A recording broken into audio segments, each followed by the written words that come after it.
Buddy, I was on a mission this week. I wanted to understand, why is it some people succeed and excel over and over and over and again, and why do some people fail and give up? One of the things that prompted this is I was thinking about entrepreneurship and businesses. We always hear about a high percentage of startup businesses that don't succeed. And I was wondering and asking myself, and I did research for you this week, what are the characteristics? What are the characteristics of those individuals that make it and those that don't? What are those qualities? What are those traits? What are those characteristics that keep people going and drive them on, and other people, they give up, they fail? And this led, as I was doing some reading and some research, it led to another question, a little bit more specific. How do we develop that inner strength to achieve those long-term goals, to keep going, and to not give up when things get challenging, when things get difficult, when we get knocked down? Why do some people bounce back up and others don't? That's what I explored today. That's what I explored all this week. I've been giving a lot of thought about this, and I wanted to bring to you what I learned in this process. It's something very near and dear to my heart, because like, we all want to succeed. We all want to be successful, whatever it is we're doing: dog training, business, family life, relationships. And so I posed this question to one of my mentors, and it led to some really interesting findings. And that's what I want to talk to you guys about today. So if you're new here, thank you for joining. I see we already have some people here. My name is Erica Bowling. I am the owner and founder of Northeast Canine Conditioning. I love helping people take their sport dogs, their working dogs, turning them into elite canine athletes. And I love helping and mentoring and supporting people and taking their passions, turning that into profit, possibly even a full-blown career. And one of my particular passions is dealing with technology and online teaching and learning. So I really like helping people expand their businesses online. So what I'm going to talk about today applies to all these areas. Like I said, it's not just it's personal, it's professional, dog related, non-dog related. And I'm going to be reading some quotes. I'm going to be sharing some research with you. And stay here, because you want to know, do you have these traits? Do you have the qualities? Or do you know how to develop the qualities that will give you that inner strength to achieve your long-term goals? And let me just tell you, this first quote that I'm going to share with you, it comes from a quote from a book called Drive. It's called The Surprising Truth About What Motivates Us. They've done there's a lot of research on this, you guys. This isn't just stuff that I'm just kind of spouting out and telling you, things that I like that sound good to me. This is stuff grounded in research. And they did research studies, and they found, and it was reported in this book called Drive, the best predictor for success. And some people might think, oh, it's luck, or people who are really, really smart, or people who have resources and a lot of money, right, to do the things to support them and go to school and do what they need to do.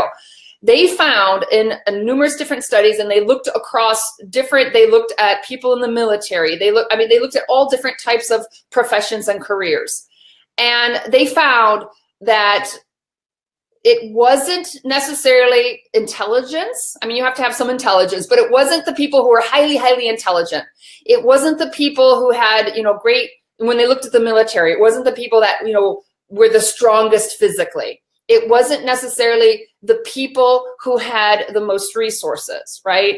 What they found was people who had grit.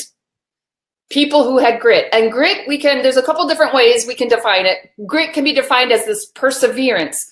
It's that passion for continuing and seeking those long-term goals. You don't give up. Grit can also be defined as that motivational drive, right? So it's not necessarily the person who's the smartest. It's not necessarily the person who had the most resources. It's the person that had that perseverance, that inner strength. They didn't give up. When they encountered, quote, failure, when they encountered challenges, they had that inner strength to keep going. And I want to talk to you. So what are some characteristics of that inner strength? And what they found in some of these studies, like, this is something you can develop. It's not like you're just born with it and you're born the winner. You're born the person who's going to succeed, or you're born the person who's always going to struggle in life. There are characteristics and qualities and strengths and things that you can acquire and work on if you know what it is you need to work on that can help you develop this grit. So, hey, Catherine, thanks for joining us. Conchetta. So, Robert, thank you for joining us.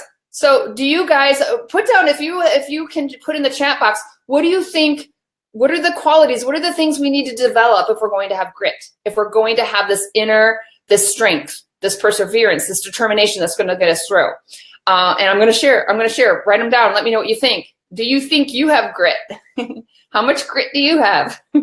So as I go through, I'm going to share a series of these. I want you to think about, are these qualities that you have right now, or are these things you need to develop? All of us want this. Like, all of us want to succeed. We don't want to fail. We want to reach our goals. We want grit. We don't want to give up. Who wants to be considered somebody who gives up, right? So I did a lot of reading. I pulled from various places, but the majority of the stuff that I'm going to be sharing with you, it comes from an article called The 5 Researched Backed Ways to Increase Grit. So you know me, I've got a PhD in education. So when I can find stuff that is supported by research, like, that makes me happy. I mean, if it's supporting stuff that I want to follow. So grit. Okay, Conchetta says grit seems abstract. I'm going to give you some very specific things to think about how we can make it. Erica says, I had grit, but I lost it. You need to find it again. Erica, I'm going to help you find it tonight. I'm going to give you some strategies and some things that, I mean, you're not going to all of a sudden just get it all in one, here you go. I'm giving it to you. I'm going to give you some things to work on. Okay. So stick around. You guys stay with me. Are you ready? Perseverance. Yes, that's part of it. It's perseverance. Let me go and jump right into it. Okay. You ready? First off, if you want to know more about this, Angela Duckworth, she's done a lot of research on this, and she has a book out there called Grit, The Power and Passion of Perseverance. And she also has a TED Talk out there. Do any of you know Angela Duckworth? Anybody here know Angela Duckworth? Again, you're seeing the geek and the nerd in me from my academic background. Okay, so here we go. Grit.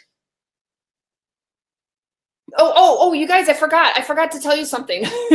What brought this all about? Okay, I was meeting with my coach and my business coach, and we were talking about things to teach people like you. And I was like, hey, Jane, like, they want strategies, they want how-to, they want to know all the, how to design an online business, how to sell courses, how to get people to buy my programs. And she was like, wait a minute, Erica. Yes, you can have all the strategies in the world. And she's worked, I don't know, like 30 years in the business world. She's coached many, many people in starting up businesses. She's seen a lot of people succeed and fail. Let me give you the backstory. This is how this all came about. So I was going to come and teach you guys, like, let's talk about strategies. Let's talk about the things to do to be in place. And she said, wait. I said, Jane, when you look at all the people you've worked with, who's been successful and who's failed? Who stayed in there? Who survived long-term? Not just 1 week, not 1 month. And she said, it wasn't the people that had all the strategies. It wasn't the people that had all the strategies. And we were talking about an article. It's called 7 Traits to Adopt in the Year of the Dog. We're in the Year of the Dog. And she said, Erica, these traits, these are things that you have. For example, the people who succeeded, she said, things like loyalty, persistence, they were perceptive, they were positive, they were tough, they were helpful, they were trusting. She started describing these traits, and she said, when she looked at people who were successful and weren't, people who were there long-term and who weren't successful long-term, she said that they were missing something, one or more of those areas, and it wasn't just the knowledge of the how-to, okay? So even though that's what everybody wants, they want the strategy. So that's kind of how this conversation came about. So, okay, so what did I learn? So I said, okay, I'm going to Google, I'm going to research, I want to know, what are these qualities? Long term, I don't want to be successful for 1 week or 1 year. I want what I'm doing, my goals. I want to be successful 5 years from now, 10 years from now, 15 years from now. What makes it work? All right, number 1. You guys, these are research supported. These are research, we got research to support this. Number 1, You gotta follow your passions. You have to. And what they said was, you have to, it wasn't just thinking about, what I love, and you don't necessarily know right away what your passion is. One of the things they talked about in this article is that you have to get out there and you have to try different things. You have to go out there and find, you don't necessarily start out being the expert. And you might think that you know what your greatest passions are, but I don't know about you, but as I get older, as the years go on, what I'm passionate about now, some of it has really changed. It's different from where I was 5 years ago, 2 years ago. So sometimes if you're sitting there and you're like, okay, Erica, but I don't know what my passions are. I have interests, but I don't have that one big driving passion. I don't know what it is. And what they talk about in some of these articles is you have to go out and try new things. You have to experiment and explore. And through that, if you're not sure of what those passions are, you start to kind of figure it out. And also, once you figure it out, don't assume it's always going to stay the same forever and ever. So following your passions is, if you're in a situation right now and you're asking yourself, if I'm starting a business, if I'm in a business, is it still going to be around 15 years from now, 10 years? Is it going to last me through until I retire? One of the things to ask yourself is, are you doing something you really, really have an interest in? And Catherine says, love your job. Love your job. Love your business you created, right? Those are things to be thinking about. Okay, so the next thing. So let's say we have our passion, we know what it is. And maybe we don't know what it is, okay? We know we have to try new things. We have to put ourselves in new situations to try to figure it out. But this is essential. You have to follow interest. You have to have a strong interest in what you're doing, because that's gonna give you the grit to stick it out when things get tough, right? If that true interest and passion isn't there, when things get really, really, really hard, giving up starts to look a little bit nicer. Okay, the next one. You ready? Ready for the next one? This one, I see a lot of people, you guys, they want the easy route. They want the easy way out. Research shows, Angela Duckworth will tell you this too. Practice, practice, practice, practice. So it's deliberate practice, intense, focused practice. And also what we know about practice is you have to learn, you have to evaluate, assess, you have to look at your weaknesses. You can't shut your eyes to it. When something doesn't go the way you want, okay, don't just go, I'm gonna go cry in the corner and then now I'm gonna forget about it and do something else. We have to practice, we have to revisit, and when things don't go well, we have to investigate it. No matter how much it hurts or we don't wanna look at it, for true grit, when things don't go well, you have to explore your weaknesses and figure out what are you going to learn from it, right? So it's practice, and this is where I see people they want the success, they want the money, they want the blue ribbons, right? They have the passion, but they're not willing to put in the work. They're not willing to put in the hard work. And this is where I think that practice, that intense practice comes in. Yeah, Conchetta said deliberate. You got to stick with it. And I want to say something here about it also, is when things don't go well, something, it just was totally not what you expected. It's a failure. I don't like using that word. I personally, sometimes I can't immediately jump into evaluating my weaknesses because I get too emotionally connected to it. And sometimes I'll feel like it's a reflection on me. Like, nobody bought my class. Oh my gosh, my class sucks. I can't look at it that way. The student evaluations I get at the end of the semester at the university, I always wait until I'm in the right frame of mind to read them. And then when I read them, I have to just completely step away from them for a while. Usually they're good, but there's always somebody. I'm not going to make everybody happy. There's always somebody who's going to complain about something, right? So for me, yes, evaluate your weaknesses, but sometimes there's something to be said to step away for a while and get that emotional distance. And then when you're ready, to look at it like a researcher. You're ready to look at it without getting all personal and emotionally upset by it.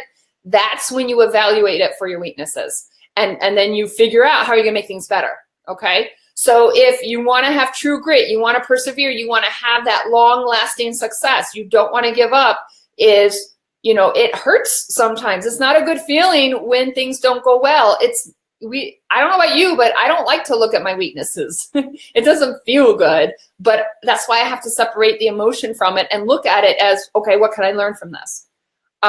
So that is definitely something we all have to do. It's not always it's not always a good feeling thing, but according to research, you have to do it. You have to. All right, the next one. Robert said, also record your practices to evaluate. That's really good. Sometimes I'll have all of those learning moments where I reflect on, look at my weaknesses and how do I want to make it better. And a lot of times, when that moment happens, I get all these ideas, and that's a great idea. And that's a good reminder is write it down. Because for example, like if I do a Facebook Live or a webinar, and afterwards I'm like, oh my gosh, I didn't do really well. And I want to do this differently, this differently, this differently. If I don't write it down and then I do a webinar or a lesson, maybe 3 months later, I'm going to remember some of the stuff, but I'm not going to learn as much as if I document it and I can keep it fresh. Good idea. All right, the next one. So practice, practice, practice. Here's the next one. This was interesting. You have to find a purpose. You have to have a purpose. And I'm gonna share a little bit of a quote from this. It says, it's again, research supported that having that long term, that perseverance to not give up, it's not just having passion alone. It's not just being interested and motivated. What they showed in this research was that when you had a purpose, when you had kind of like that higher calling, to help other people, there was a bigger mission behind what you were doing, people had more grit. And they had a quote. It said, gritty people didn't merely have a job. It wasn't like just simply, I have a job I like, or, I have a job I'm passionate about. It said they have a calling in life. It's something bigger. It's something grander. And those were the people that were more likely to have that grit and that perseverance to keep going when times got rough and to succeed long term. And that was the big thing I was questioning this week was, it's the long term, being in it, for the long haul. And this was it. This was also interesting. It was also, they were quoting some research here. They said that they did a research study where they had people working in their jobs, and they said, okay, we want you to think about, look at the job that you're doing and how what you're doing is, it has like a bigger reach, that it has, that bigger mission, and something, good is coming out of what you're doing. And they found that simply changing the mindset, doesn't necessarily mean that if you don't have that big calling and passion for your job, that you're doomed for failure. They said that you can actually tweak your mindset. You can change the way you think. And that's where they'll say, try to see the positive, be grateful. If you're doing a job and you're feeling like, you're just, you're just not totally loving it and you're just not totally passionate about it, thinking about, how is what I'm doing helping others? How is it beneficial? How is it serving a bigger purpose? They said that when they were able to have people start to think about it in that frame, that mindset, that they started to actually see a difference in how the people were working and their happiness and their productivity, and that mindset, you can change it and tweak it. I'm not saying all of a sudden overnight, what was just a job becomes now, your one and only true passion and you never want to do anything else, but it can have an impact on the long-term effects of you being in that job if you can't change it. So Catherine said, someone told you to find your purpose, not your why. It makes it more, yeah, that purpose, I talk about it, your mission, And you know, sometimes when I started my business, like I thought about, okay, I want to help dogs stay fit. I want to help dogs get healthy and prevent injuries, right? So what I'm trying to say here, I'm going to give you an example, is sometimes we don't always know that mission, and sometimes we have to do some reflection, and we have to do some thinking, and sometimes that purpose is a little bit deeper, and we have to look for it. So the example was when I first started my business, I thought my purpose and my mission was to help people have, you know, more athletic dogs, healthier dogs, more dogs that were fitter, that could, you know, do their work longer. The more that I started thinking about what is that bigger mission, what is that bigger passion that's really driving me, and I realized it wasn't just to keep the dogs healthy. It was actually working with the owners and helping them kind of motivate them and transform their lives, and helping them totally look at their dog in a different way, that it not only helps their dog have a better, you know, a healthier, you know, a more fit life, but it was actually what was really driving me was the impact I was having on the lives of the owners, and how working with them, how I could totally transform the way they were thinking about their dogs, their business, their own self-confidence, their motivation. So I thought my mission was just, you know, the dogs. And I actually found that the bigger thing driving me and the passion that was really keeping me moving forward is when I would see a huge impact and really transform lives, the owners and the handlers' lives. So, so that purpose, again, sometimes it's just not right there on the tip of our tongue, and we can't just say that's what our mission is. That's the purpose. Sometimes we need to spend some time, you know, delving more deeply into what drives us, what is our, you know, what motivates us. And one of the things I was reading with Angela Duckworth, they were saying that a lot of times when they look at people, when they identify their passions and what drives them and their mission and their goals, they found that a lot of people, those passions started to emerge in adolescence. And so one of the recommendations was, if you're struggling with this, is to reflect back, if you're an adult, to reflect back when you were a child, reflect back when you were an adolescent, and look back then to the things that really motivated you and interested you. And my mom actually was talking, we were talking about this, and she was saying, you know, going back to those things that really make you happy. And it was really interesting because I hadn't thought about it. When I looked at the things that drive me right now and the things that I'm passionate about now, I can see traces of it going back to things that even when I was like 8 years old and when I was 12 years old, things that really motivated me and that kept me driven. So again, if that's an area where you're struggling about your passions, where you're struggling to identify, you know, that drive and the mission, is do a little bit of, you know, reflecting, do a little bit of journaling. Think about when you were a teenager. Think about when you were in elementary school. What did you love doing? What fascinated you? What kept you interested and kept your attention? Those are some ways to think about it. All right, you ready for the next one? Grit, that's what we're talking about. You know, what is it that's going to give you, what's going to give you that inner strength to achieve your long-term goals? All right, so here's the next one. Have hope. Have hope. And they said here, when it's talked about, let me see if I have a good quote here. What they said here, when they looked at the research, having hope, but it's an active type of hope. Let me give you an example. It's where you believe that you can make things happen. You believe that you have an impact and influence on the world around you. So, for example, it says, research shows people without hope, when you don't have that kind of active hope that you have the belief that you have a control of the situation. It said research shows people without hope, they avoid bigger challenges, they quit earlier, and they act helpless. And I know that's none of you. But if we go back and we think about hope, active hope is, for example, if I try something new and it's a complete failure. I'll give you an example with my dog when I was competing in French train. And my first dog I competed, he was like a master at it. Like every time everything he did, he was amazing at it. My next dog, I think I took things for granted and I worked really hard, but we failed the it's called the brevet. It's the very entry level. Like we failed the very beginner basic entry level. And my other dog, I never failed. Like I never failed at anything I really tried at.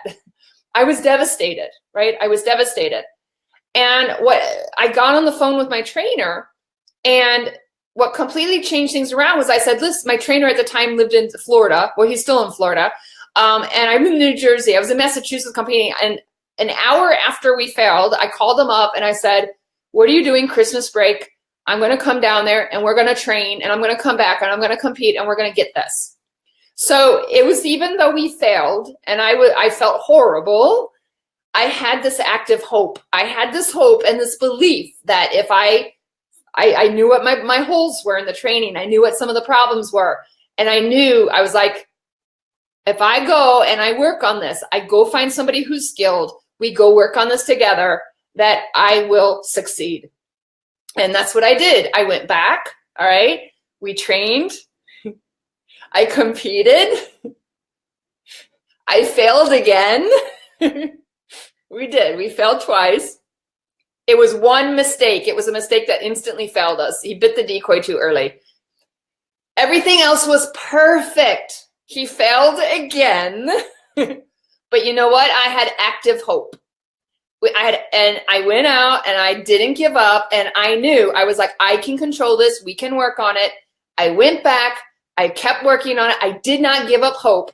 We competed again that year. We completed that level. We went to the next level, and we actually got, we competed at the regional championships, and we got vice champion, all right, at the regional competitions like a year and a half later, okay? So that's an example. Like we failed a couple times, but what I didn't give up, I had that hope. I had that hope and that optimism that I have control. I can do this, okay? So for grit, for perseverance, to sticking it out long-term and succeeding long-term goals, you can't have a mindset of failure and giving up. And another thing that helps me is when I say, I tell myself, failure is not an option. That's that active hope. Whatever you got to do, you got to figure it out. But it's that mindset that you're going to learn from your mistakes. You're not giving up. And the belief that you have control and you can figure it out. You're going to make it work. So important. So important. Are you guys relating to some of this? Oh, definitely. Kevin says, is going to a horse show? I said, yeah. And like I said, this covers in various areas. All right. All right. So, all right. As you're hearing this, are you guys thinking about your own strengths and weaknesses? Some of these areas you probably say, okay, I'm really good at this, but you know what? I'm not so good in this area. These are areas you can work on. Okay, here's another one. Flexible thinking. Flexible thinking. So this is where they said flexible people don't see problems. They see opportunities for growth. They see opportunities for growth. So when you have challenges, you have to be flexible.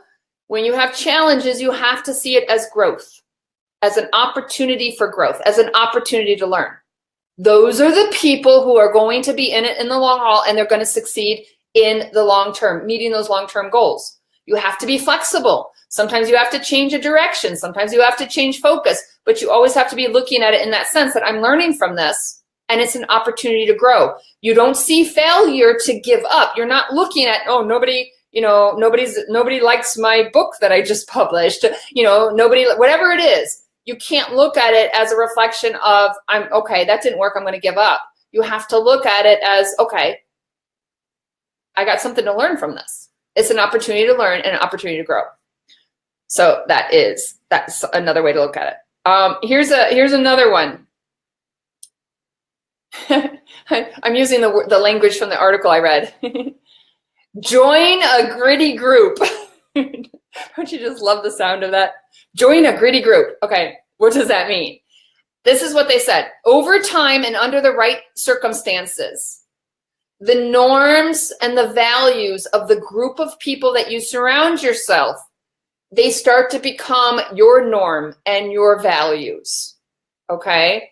So here's, it's where it's like surround yourself with the people who you want to emulate. Surround yourself with people who are successful in the things that you want to succeed at. Surround yourself with people who have grit. Surround yourself with optimistic people. Surround yourself with people who don't accept failure. And what they show from research is that if you surround yourself with those people, and it doesn't have to be physically, like I have an online community and I surround myself with these people online also. And what they show is when you surround yourself with these types of people, you start to acquire you're more likely to acquire their traits than them acquiring yours. You're more likely to acquire their values, start to bring in some of their beliefs, their qualities, their determination, their grit is going to rub off on you, right? So that is another area. So are you guys surrounding yourself with gritty people? Sometimes I think of grit and I think of like dirty, but well, dirty people are going to help you out. But so let me go up here. Before we leave, our time is running out. But if this is something that interests you and you want to have these types of conversations, you want to hear more about things that are going to keep you positive, inspiring you, and helping you with success, we do have some gritty people in my Facebook group. It's called Canine Business Secrets for Online Success. It's a focus. It's a lot of people who are interested in whatever you're doing, expanding and reaching more people and touching more people, whether it's business or whatever you're doing. There is an online component, but I share a lot of things with this group that are kind of very similar to what I'm talking about tonight. So if you're a canine professional, if you have a canine business interest, if you have an interest in how to be successful with online, if you're just a dog lover and you want to get inspired, we do have a great group of people there, and I am actually going to start a series of Facebook Live videos. And I posted a link, or we will be sharing a link. Conchetta, I gave it to her to help share.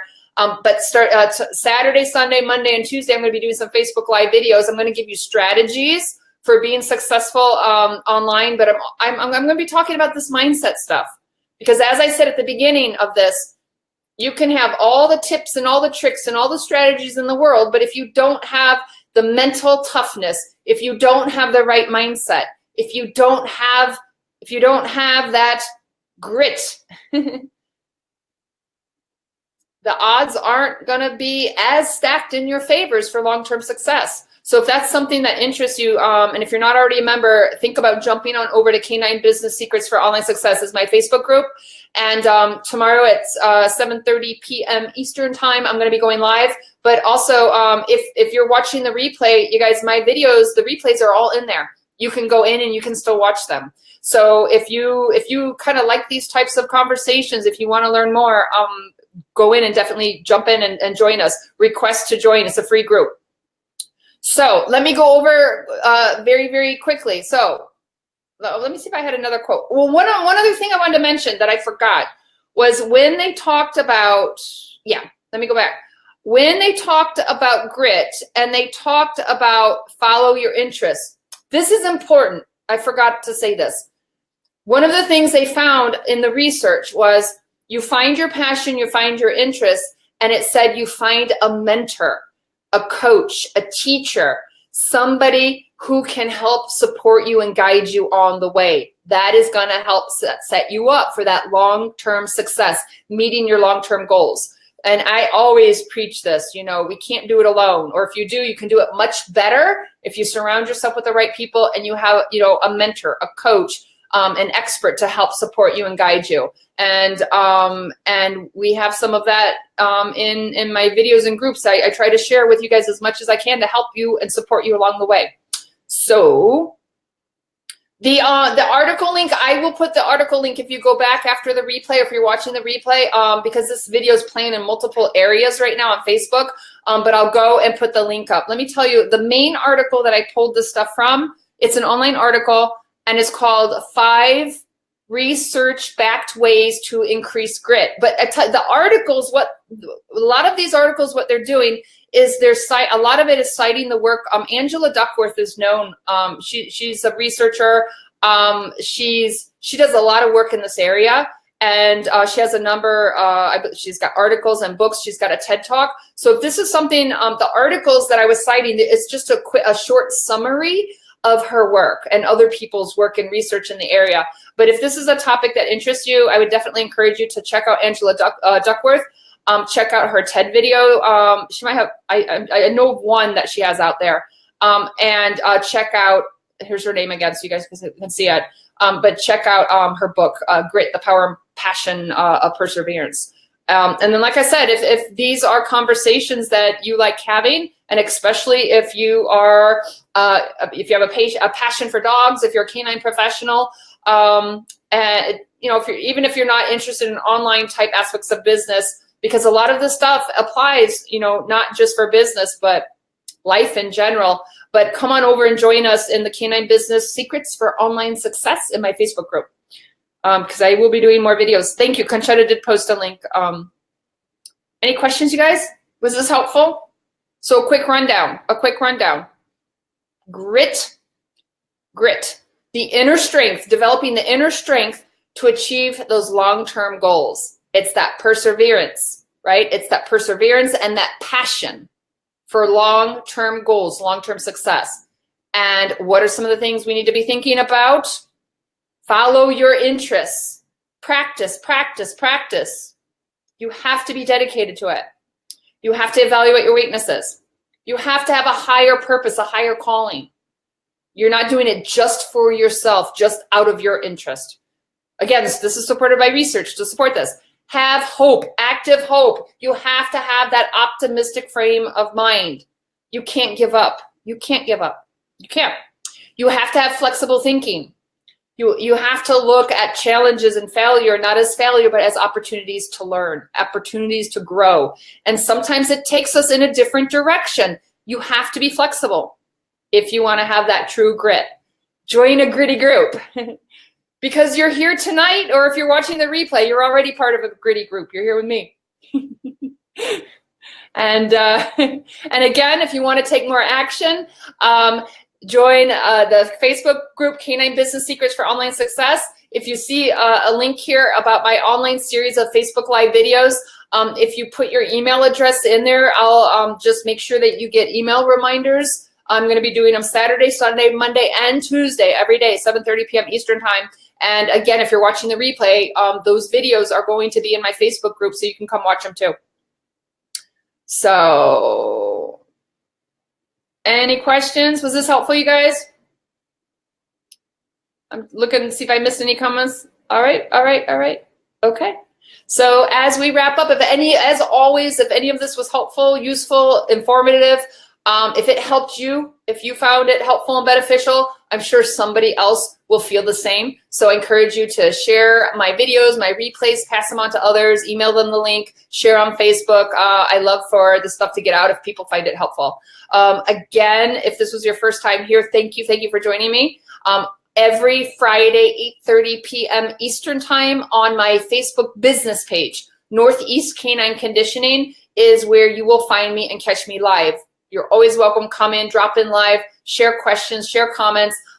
If you're watching the replay, add comments. I go back. I do read the comments afterwards, and I will respond if you have a question.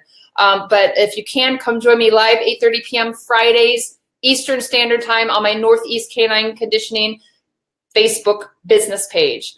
And I hope to see you guys here next week. If you're watching live, just give me a few minutes in the replay. I will go back in the links. I will put the link for the article, well, maybe one or two of the articles I was referencing, and share some of the information about Angela Duckworth. So thank you for sharing. Thank you for coming. Thank you for your comments.